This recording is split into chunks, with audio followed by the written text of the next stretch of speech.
Good morning.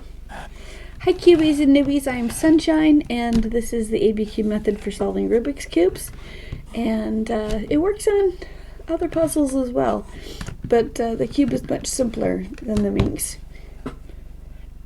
Excuse me. So, how are you guys doing this morning?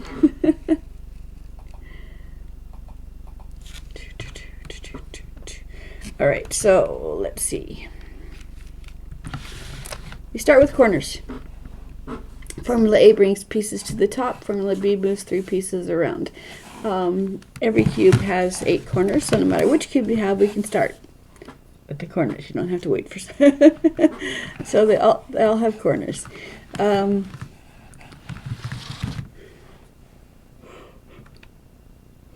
Sorry, I have chronic fatigue. All right, so let's start with yellow. So 4 corners. This one has yellow on it. Since I selected this corner is correct. I'm going to make the rest of the cube match it. So I check the corner opposite it, and I look and see whether there's a yellow anywhere on this corner. The answer is no. So I look underneath to see if there's a yellow anywhere on this corner. If there's a yellow anywhere on one of these 2 corners, Formula A will bring it to the top. That's the bottom row, right column. If there's not, then you have to rotate the bottom row by quarter turns until the answer is yes. And now there's a yellow. So as long as there's a yellow somewhere in these 2, Formula A will bring it to the top. That's the bottom row, right column. So I move away, down, in, up. And I'm going to keep doing that until my yellow is on the top row. So out, down, in, up, out, down, in, up.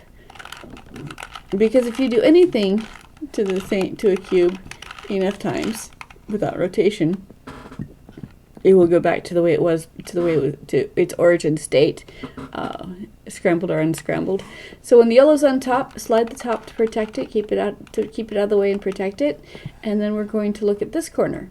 So if there's a yellow on this corner or this corner, then Formula A will bring it to the top. So out, down, in, up, out, down, in, up.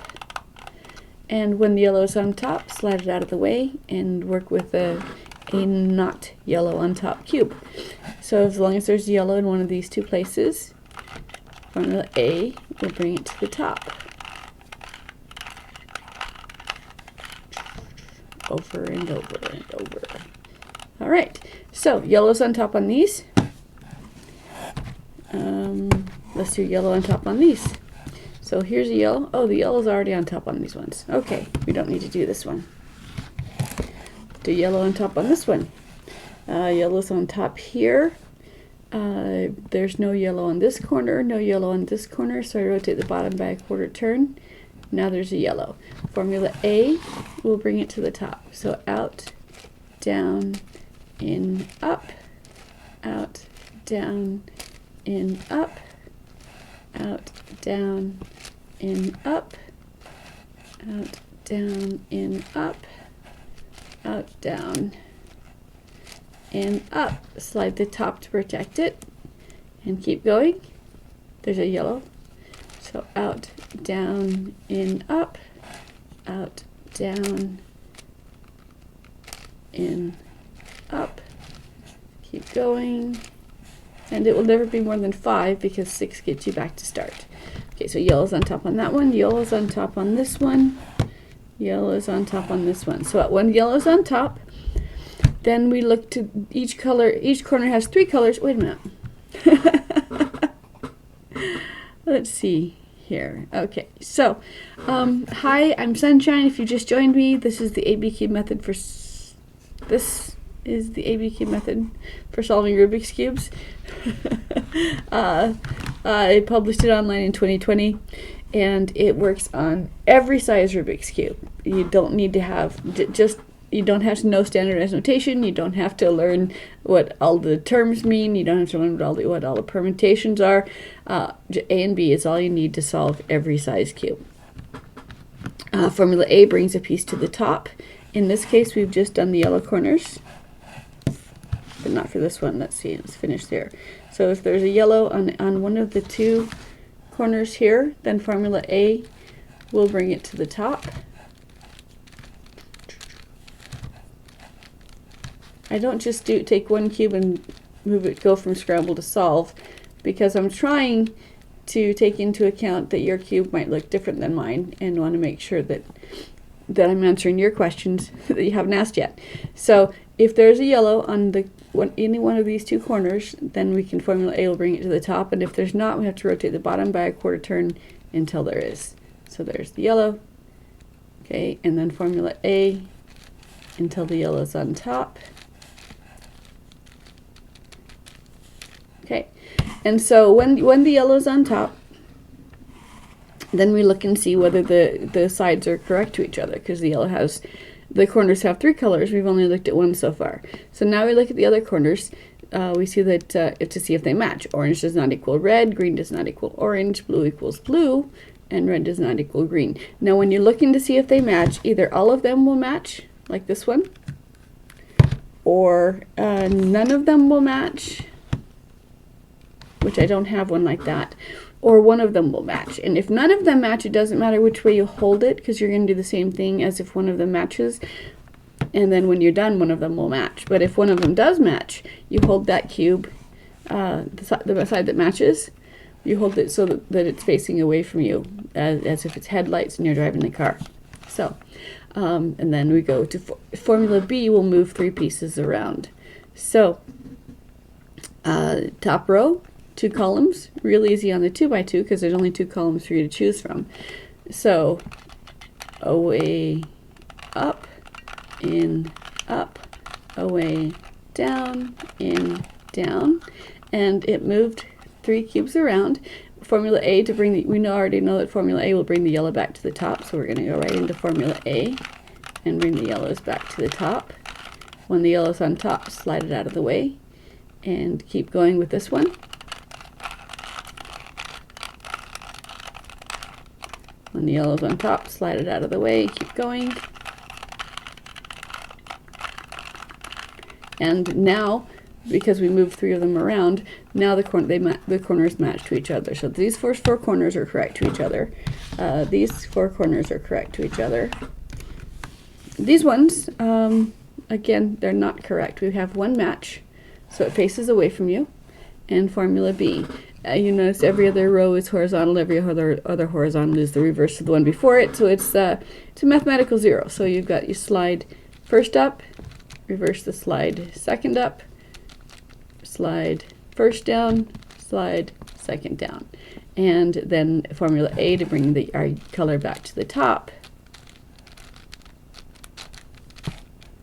When the yellow's on top, slide the top to protect it. Don't rotate the cube, because you're keeping the bottom stable if you don't rotate the cube, which does not matter when you're starting off because it's not something you need to protect, but as you're working with more of the cube, it does protect the bottom, so that's what we do. So these first four corners are now correct to each other, and let's do it again. So these don't match, so one side matches, we face it away, and we do formula B.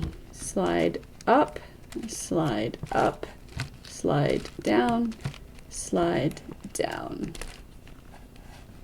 Top row, outside columns, and then A to bring your yellow back to the top. Do, do, do, do. Okay, when yellow's on top, slide just the top row. Don't rotate the cube because we want to keep the bottom stable even though we don't need to yet. So back to formula A, out, down, and up. Yellow's on top, slide it, and proceed with the next one that needs to be affected.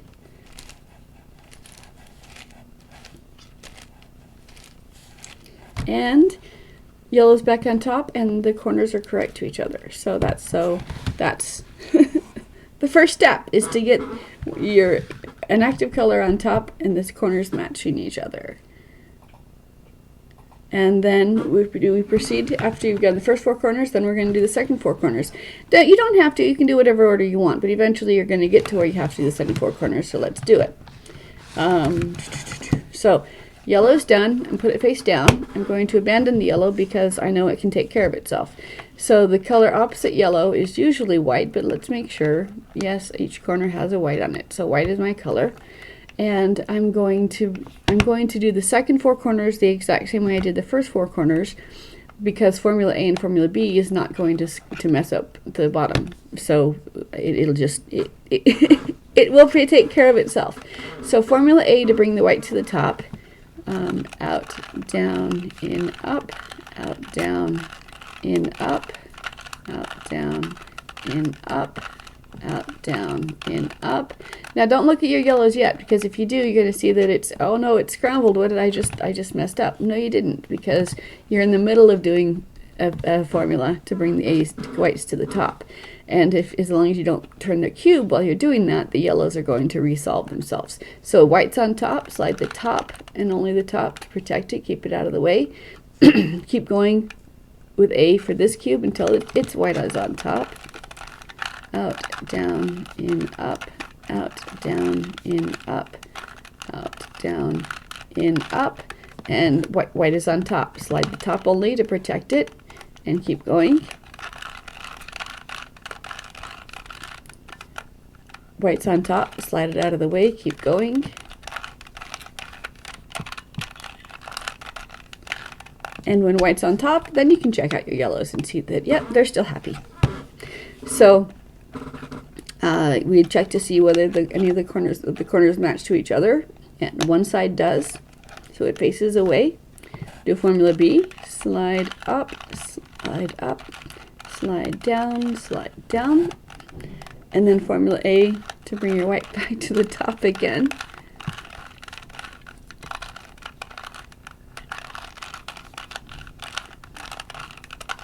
When it's on top, slide the top and keep going. And because A and B only affect the pieces you want to be actively working on, my B is still happy. So if we slide the top and bottom until they're matched, these ones are, so boom, the 2x2 is done. And we do every cube the same way.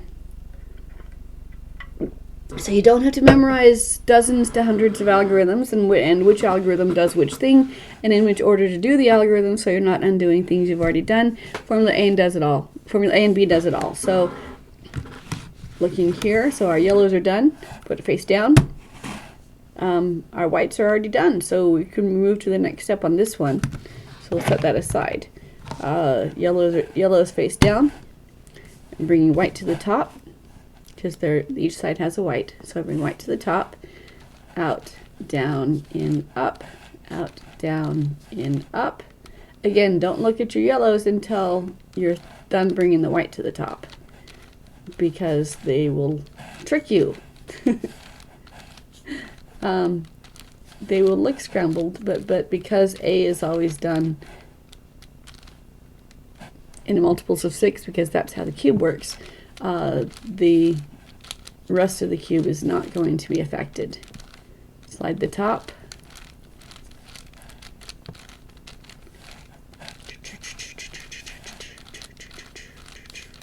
Okay, white's on top. Now you can check out your yellows, and yes, they're still happy. We're looking for a side that matches, and either all of them match, one of them match, or none of them matches. One, you face it to the back and do formula B. Slide up, slide down, and then formula A to bring your active color back to the top. When it's on top, slide the top and only the top, and keep going. Out, down, in, up, out, down, in, up. Slide the top. Keep going. Out, down, in, up, out, down, in, up. And when white's on top, again, you can check out your yellows. They're still happy. And green equals green, so all 4 corners are correct. So we're done with that one too. Yellows are correct to each other. They go face down, and there's a white on all of the other 4 corners, so white's opposite yellow. Formula A will bring my white to the top. And I don't check my yellow until all my whites are on top, because I trust my yellow to take care of itself.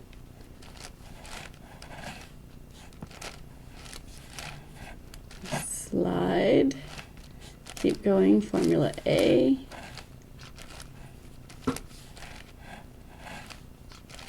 until the white comes to the top,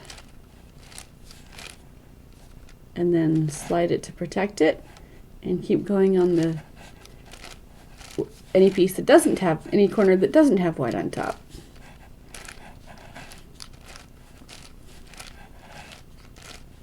And when the white's on top on all four corners, you can check the yellow and see that it's still happy. And so whites are on top. We check to see if they match. And in this one, none of them match. Which is, again, like I said, either all of them will match, none of them will match, or one of them matches.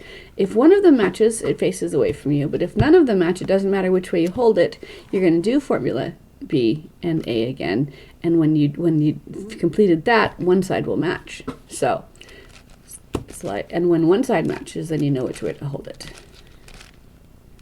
Down, down. That's formula B, and then A to bring it back to the top. When your color's on top, slide the top to protect it, but not the cube. Don't rotate the cube. And then continue with formula A. And as long as you haven't rotated the cube, when you're done with the second four corners, the first four corners will still be correct. Because they go on a merry little field trip while you're doing things, but as soon as you're finished with that step, they are back where they belong because we didn't rotate the cube. So, and now as we look, one side will match. We face it away. We do formula B again. Up, down, down. We're just ignoring everything that's not corners. And then formula A to bring our color back to the top.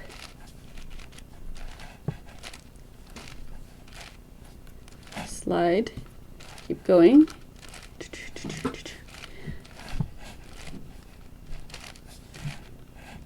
Slide the top, keep going. And as long as you didn't rotate the cube while you were doing all of this, your yellow has resolved itself. So now my first four corners are still correct, my second four corners are now correct to each other, and all I need to do is rotate the top row until the top and bottom are correct to each other, and then the corners are done. So formula A and B is all you need to do the corners, and once you're comfortable with the corners, it's really all you need to do for anything else as well, because when you formula A, I use it to bring the corners to the top, but it can also be used for the absolute center as well. Use the middle row, middle column, and then formula A, move it out, move it down, move it in, move it up, and that gives you boxes. And as long as you have your top, front, and right be the three colors that you want, you can keep doing formula A and it'll get back to solve. If they're not lined up like this, then when you do boxes, when you do formula A, you still get boxes. It didn't solve. But as long as you have them, the three colors that are swapping on your top, front, and right, then formula A will solve it. Out, down, in, up. So formula A uses corners and absolute center. Formula B does everything else. We already saw that the outside, I'll do it on a solid cube so you can see what it does. Top row outside columns, slide up, slide down, and it moved these three corners, but only those three corners. The rest of the cube is still is however it was before. Again,